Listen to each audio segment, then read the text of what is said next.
So in the town where I grew up, I was riding my bike and I saw this place with what I now know are headshots, and I was like, weird, what is that? And so I kind of rode my bike over, and then the owner of the actor studio came out. He was this old, tall Italian man who looked like Vincent Price. And I was like, dear God. And he's like, no, come in, like, Wow. That explains so much. As a mom, I am mortified. Come into the man's life. You know, I was in 6th grade, and he was like, come into my acting studio. No worries. So I went in for hours, and so because of that experience, I needed acting as therapy. No, I went in. He was lovely. I stayed in his class until I left for college. And then I studied anthropology and political science, and I wasn't quite sure what I was going to do, so then I transferred to USC, and do any of you know the writer Josh Schwartz? Oh, yeah. He, what shows did he do? Gossip Girl and Chuck and The OC, I believe. So he was my best friend at USC, and then he talked me into meeting a manager, and I met a manager, and went on a couple auditions. I forget what they were, like nothing special, maybe like a tampon or something, tampon commercial. And I got a call back, and then it just snowballed, and then I just started acting. So I had the classes with creepy Valentino Perry, but we love him. And so now I'm here. That's how it happened. Okay. Yeah.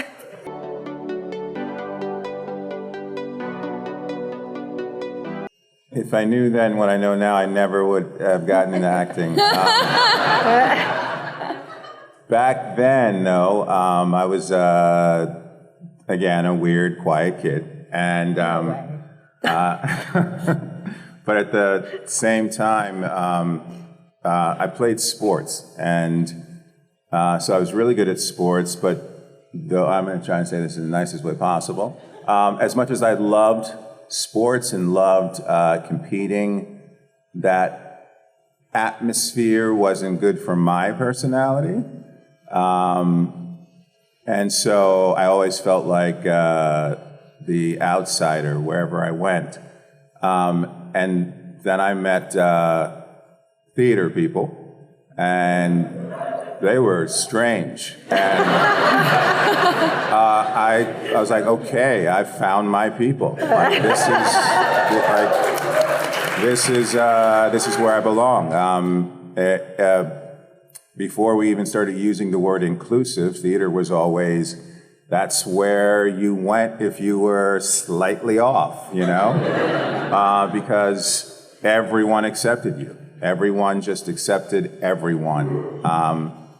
And I started doing backstage stuff. That's what I liked doing. And then got coaxed to take a role doing something, and found out that I loved it. But what I loved about it was the immersion, is finding some character, some play, some story. It was really about storytelling and becoming that individual, becoming that person to be able to facilitate a story. I never, I was young, I never thought about the celebrity side of it. It just never factored in for me. I just never thought, oh, if you do this, then, you lose your anonymity. Mm-hmm. And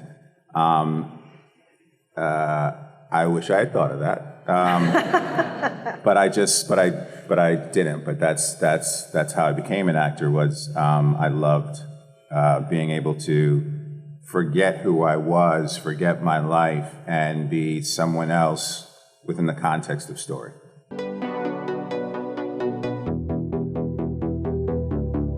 I had a very unconventional start. I moved to New Zealand, and I was doing some modeling, but I was always the most animated person on set. I kind of annoyed people. And I had this, and I would do, I would be like in the catalogs and do commercials and do some fashion shoots. And then I had this casting director, and I was working full-time at the time, actually, too. I started off driving one of those minis for Red Bull, I was a Red Bull girl. Could list the ingredients and get you energized for the night.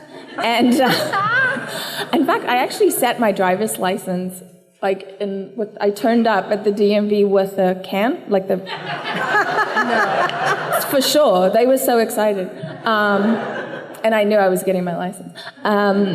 So then I went to the manager of the company, and I was like, I really love this company and I love what you guys do, but I'm way too ambitious to be driving this car. And so he created a role for me. I worked in the sales and marketing team. I was the only girl, and I ended up running the hotel portfolio for the company in New Zealand, which was great.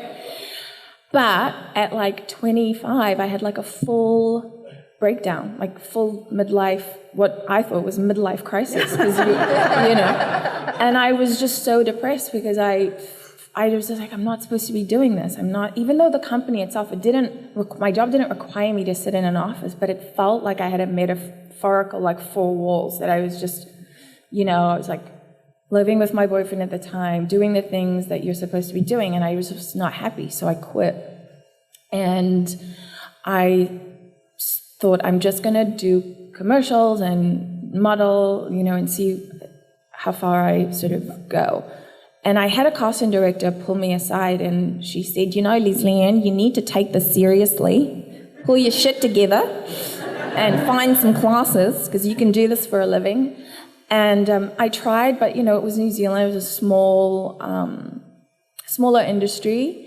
And so then I ended up having to, go back and get a job because, I had bills to pay. And I went to this recruitment consultancy, and I interviewed with them, and they said, well, we like you. Would you come and work for us? But the only position we have is in IT recruitment. And I said, well, sir, I can copy and paste like the rest of them. But if you're asking me to write code, you're pushing shit up a hill there, bro.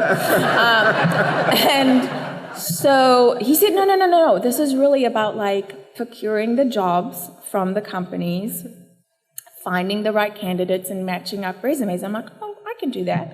And so I started doing that, and I was pretty successful in the beginning, but again, so unhappy, so not supposed to be doing that job. And while I was working there, I auditioned for a half-hour comedy, and they had been looking for their female lead, I guess, for a while, and I got the role.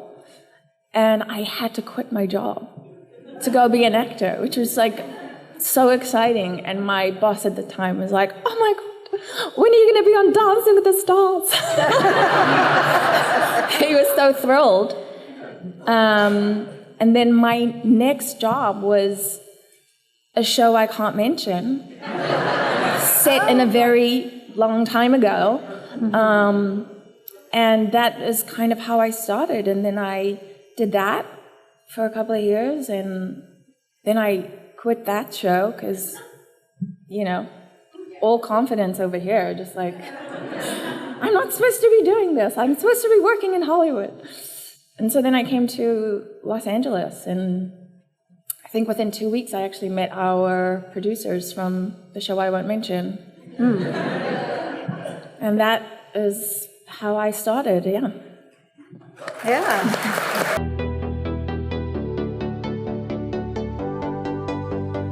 Which hats? Yeah? Okay, you want to know all the hats. Okay. Trying to trim it down here, but I like your style. You're a guy who knows what he wants. Okay. Shit. Okay. A lot of my wide brim hats are lack of color, some Brixton. So lack of color, Brixton, those are great go-tos. And then I wear, are you interested in the trucker hats or not? No, trucker hats are all over the road. I just love any kind of snapback kind of trucker hat. But yeah, those two brands. Catch her hanging out at the truck stop later. Oh, yeah.